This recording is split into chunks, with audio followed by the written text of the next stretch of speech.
Heyo, your friendly neighborhood quarter guy here, and why doesn't Shout Factory respect fair use? I mean, it's not fair. It's like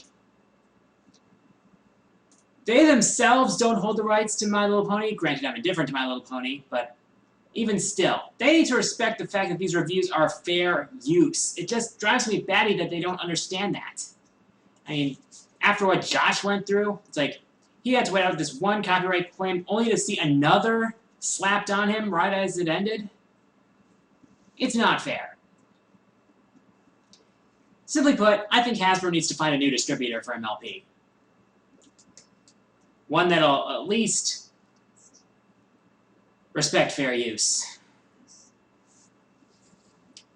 Also, moving on to more interesting news, I've been recently getting into this MMO called Mabinogi, and one of my friends, Omega Snake, told me about this event that was going on for Halloween.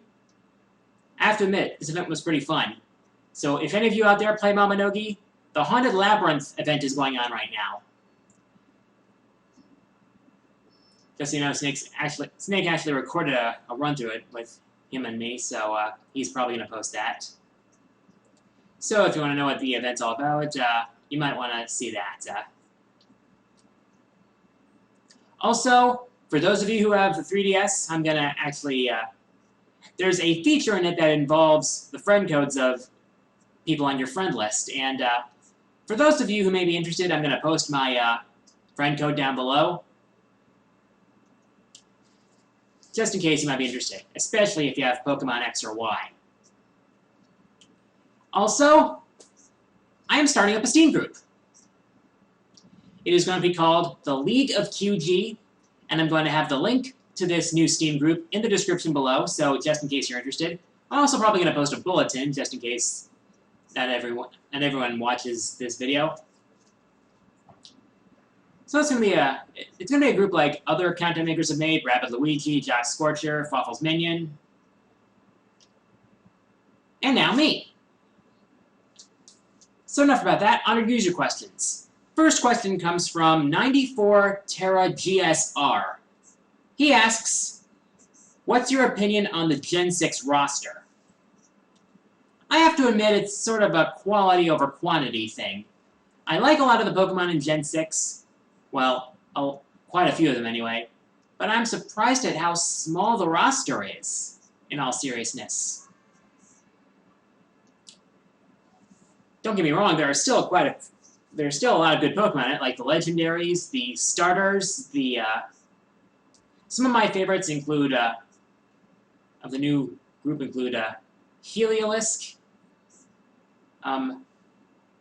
Trevenant, who looks really cool, the Honedge line, and others. Who knows, somewhere down the line I might make a countdown on it. But it's surprisingly small. I'm actually kind of surprised, especially at the small number of legendaries in the game. Only 7 legendaries, only 3 of them being original to Gen 6. The other 4 being from Gen 1. But this generation seems to be something of a melting pot. Though I will admit the Mega Evolutions are awesome. Next question comes from Plasmonite. He asks, do you watch baseball, and if so, which team are you rooting for in the World Series, Cardinals or Red Sox? If the Brewers aren't involved, I really don't care. For some reason, I don't really watch baseball that often, mostly because I can't seem to find the Milwaukee Brewers anywhere. Yes, I admit it, I'm originally from Wisconsin, and I have somewhat of a bias towards Wisconsin teams. Seriously, can you blame me? But when it's not the Brewers, I could honestly not care less. So, Cardinals or Red Sox, I don't care. Next question comes from KuriaWave. He asks, you mentioned Orochimaru in one of your countdowns, but what is your opinion on Naruto? I really don't care about Naruto anymore. I used to, but That was when I was back in college and Shonen Jump was first being serialized in the US. I played some of the Naruto games. Some of those were really good, but I don't play them anymore and I don't really follow it anymore. Truth is, I really don't care anymore.